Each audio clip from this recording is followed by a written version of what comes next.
Good morning বন্ধুরা। এই দেখুন আমি এখন ছাদে চলে এসেছি। এই যে সকালে যতই মন খারাপ থাকুক, এই যে ছাদে এলেই মন ভালো হয়ে যায়। তার কারণ হচ্ছে এই যে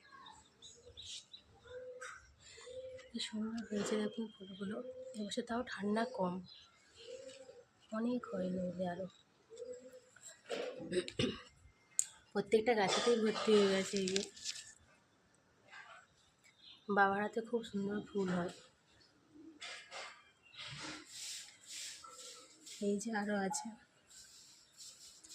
এবারে গাঁদা ফুল শুকনো হয়ে যাচ্ছে, ডালিয়া ফুলে ভর্তি। এই দেখুন এইটা কি সুন্দর, কালারটা খুব সুন্দর।